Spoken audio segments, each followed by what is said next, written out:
자, 이 더 블록은 여러분들 그 아주 요새 아주 뭐랄까요? 중심이 되는 그런 사이트예요. 여기 더 블록이. 여기 아주 좋은 프리미엄 정보들이 꽤 있습니다. 유료예요, 유료. 또 영어 대시고 하시는 분들은 한 번씩 가입해서 보시고. 더 블록에서 이 암호화폐 거래량을 지금 추산을 했는데, 이 코인데스크에서 방금 아까 다시 나온 기사인데, 2020년 이후에 현재 최저치다. 여러분, 제가 어제 방송에서 말씀드렸잖아요. 암호화폐 시장이 하반기에 가야 되는 이유가 뭐냐. 하반기 가야 알트코인들이 살아날 수밖에 없는 이유가 뭐냐. 요거였죠, 요거. 그래서 그 배경에는 여러 가지 위험자산 선호 현상부터 해서 금리 관련성들, 특히 금리 관련성이 커요. 그 다음에 시장의 유동성 관련들. 그러다 보니까, 그리고 또 어제 제가 쭉 보여드린 대로, 지금 알트코인들이 다 바닥이잖아요. 바닥. 근데 요 내용을 한번 조금만 읽어보셔봐요. 읽어보시면, 이게 지금 거래량이, 그렇다고 해서 2018년도, 19년도 수준은 아니에요. 암호화폐 시장 자체가 여전히 많이 컸기 때문에, 거래량이 줄었다 하더라도, 한 3년 전에 비하면 여전히 한 10배 많은 거예요, 10배. 한 3년 전에 비하면. 그러니까 2019년도 이런 데 비하면, 이런 봐봐요. 거래량, 그 당시에 2019년도 2월인가 3월인가에, 비트코인 3,500달러 찍을 때, 그때에 비하면 뭐 지금 뭐 10배도 넘게 지금도 많은 겁니다. 또 종목도 그때에 비하면 엄청나게 많아졌고, 어쨌든 그런데, 이 원인은 중앙화거래소의 그 물량들이 많이 줄어서 그렇다. 전반적인 시장의 유동성이 했다. 유동성이 감소한 원인에 대해서 쭉 쓰고 있어요. 그래서 쓰고 있는데, 그러니까 이거예요. 결국 여러분 이거예요. 위험자산 추구 현상. 제가 계속 맨날 여러분들한테 말씀드리는 위험자산 리스크 온을 할 수가 있냐. 리스크 온. 리스크 온. 위험을 추구할 수가 있느냐. 죄송합니다. 리스크 온과 오퍼가 가끔 헷갈리는데. 그러니까, 리스크 온은 위험자산 추구 현상으로 하는 게 맞죠? 갑자기 헷갈리네. 둘 중에 하나일 거예요. 리스크 온과 오퍼는 반대니까 서로. 그래서 어떤 리스크를 추구하는 현상이다. 그게 돼야만이 알트코인들이 올라가는데, 아시다시피 여전히 금리가 고금리야, 고금리. 그러니까 결국은 금리가 고금리에서 정점을 저는 이미 5월에 찍었다고 보고요. 찍고 결국은 내릴 거다라는 플랜이 나와야 돼. 내릴 거다라는 플랜이. 이게 내릴 거라는 플랜만 나와주면 리스크 추구 현상이 살아나요, 여러분. 살아나요, 갑자기. 그게.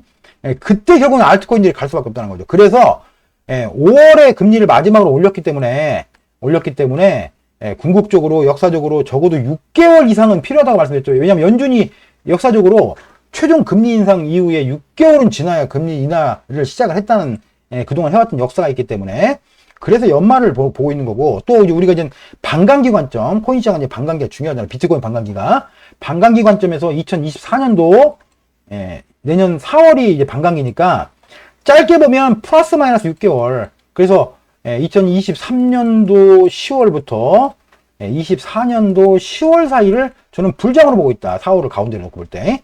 그게 조금 더 뭐 플러스 마이너스 넓히면,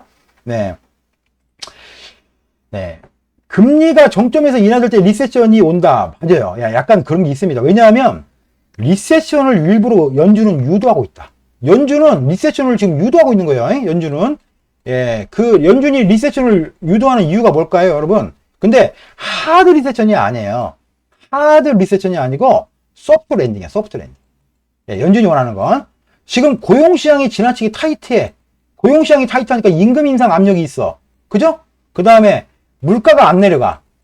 결국 이거를 해결할 수 있는 거는 조금 불경기가 살짝 돼야 돼. 예를 들면 성장률이 꺾여야 돼. 미국이 여전히 GDP가 2.0대 나오잖아요.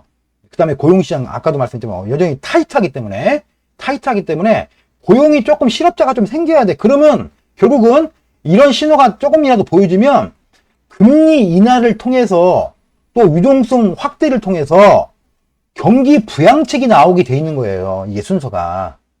최호진 사장님 좋은 질문 하셨는데 그런 사이클입니다. 여러분 한번 보셔봐. 미국이 9.11 때 있잖아. 9.11. 9.11이 언제야? 2002년도죠? 2002년도인가 3년도인가? 9.11 때 부양책 썼죠. 그 다음에 리먼 사태 2009년도 리먼 사태 이후에 대규모 부양책 썼죠. 그죠? 그 다음에 코로나 때 마지막으로 어마어마한 부양책을 썼죠. 예, 이제 이제 후폭풍이 오는 건데, 그래서 지금 말씀드린 결국은 최종금리가 결정이 되고, 약간의 리세션이 와야 물가도 떨어집니다. 제조업들이 재고가 남아야죠. 재고가 남아요. 삼성전자가 지금 재고가 30조가 넘잖아요. 우리 올해 1분기 재고가. 약간 불경기란 말이야. 그러니까, 예, 그러니까 당연히 판가도 내려가고요. 다만, 삼성전자의 이 어떤 그 재고는, 네, 썩는 재고도 아니고, 다 팔릴 재고고, 예, 또 그 다음에 발주들이 예를 들면 그 AI라든가 이런 쪽이 앞으로 무궁무진하기 때문에 다 팔려갈 재료이기 때문에 삼성전자는, 바닥을 찍었다고 보는 겁니다.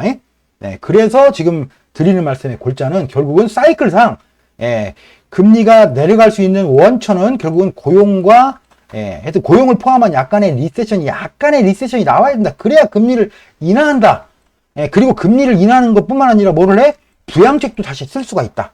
예, 그래서 다시 바닥을 찍고 올라갈 수 있는, 예, 어떤 그 사이클이 된다는 말씀을 드리는 겁니다. 하여튼 그렇게 보고요. 그래서 뭐 어쨌든 지금 말씀드린 뭐 그런 위험자산 추구 현상을 제가 너무 오랫동안 설명을 드렸는데, 그게 제일 중요하다는 얘기고, 예, 하여튼 뭐 요런 것들이 뭐 있다, 이런 얘기들. 그래서 어쨌든 제가 어제 드린 말씀으로, 예, 지금 반감기 플러스 반감기까지 포함할 때 결국은 거래량은, 예, 여러분들, 또 하나, 거래량은 언제 올라갈 수가 있냐면, 예, 요거 참 여러분 이거 하나 더 빼먹었네. 예, 이달 9일 점프 트레이딩과, 예, 제인 스트리트 등 주요 마켓 메이커, 우리나라에서 요즘에 뭐 때려 잡으려고 하는 마켓 메이커 있잖아요. 뭐 검찰에서 수사도 하고. 여러분, 마켓 메이커 없는 시장이 어딨어요. 예, 금융을 하나도 모르는 말 그대로 법의 논리지. 여러분, 우리나라에 예를 들면 증권시장에 ETF, 그 다음에 ETF 등등 관련된 여러 종목들 있잖아요. 일반 개별 종목 말고 다 LP라고 공식적으로 지정을 해요. LP가 MM이에요. LP가 리퀴드 프로바이더. 유동성 공급자라고. 그래서 삼성증권이 예를 들면 ETF 중에서 어떠한 종목을 맡아서 유동성을 공급하는 거라니까. 예, 그래서 호가를 제공하죠. 예, 지금 예를 들면 우리가 천연가스 산다 그러면 호가 단위로 막 몇만 개씩 쌓여 있잖아요.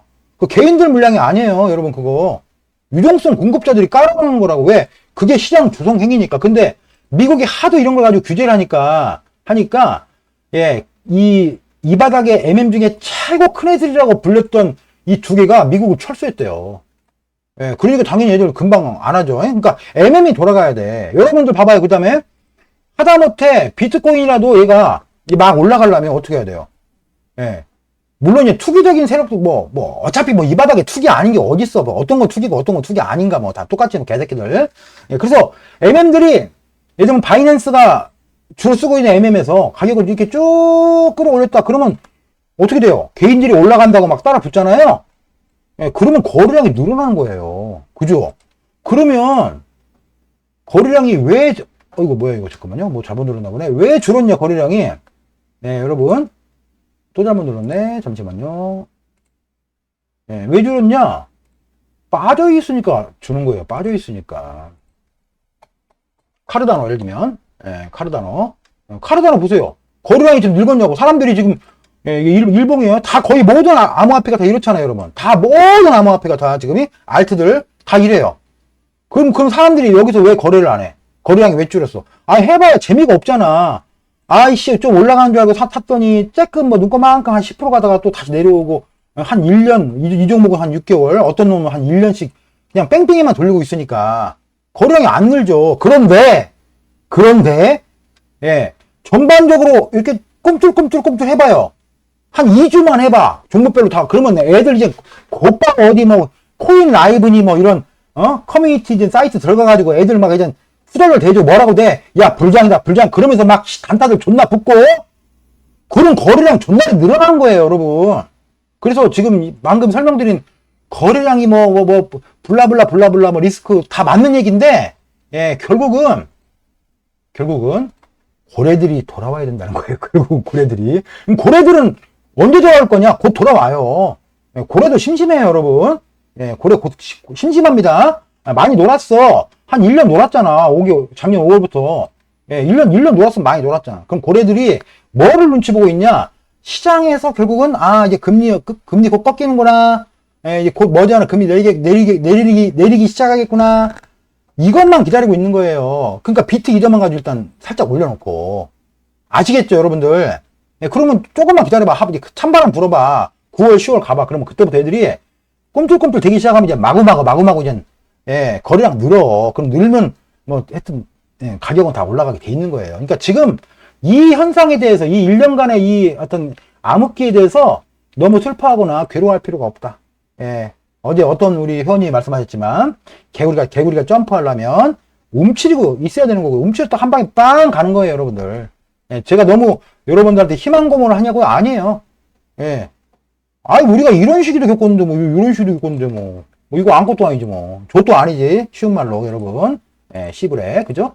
이 정도 말씀을 드릴게요. 자, 그래서 거래량은, MM들이 활동하기 시작할 때, 고래들이 돌아올 때, 하반기에, 반감기와 가까우니. 그래서 제가 우리 멤버님들한테도 올해 하반기 가야 된다. 알트들은 하반기 가야. 그러면, 알트를 하반기에 살까요? 아니죠. 지금 들고 있어야지. 다 쌍바닥, 트리플 바닥 다 찍었는데 지금 사야지, 언제 사? 나중에 여기서 한 2, 30% 올린다 하면 살려면 또 더 부담되잖아. 지금 사서 갖고 있어야지. 더 하락은 안 해요, 여러분. 더 여기서 하락할 게 뭐가 있어요?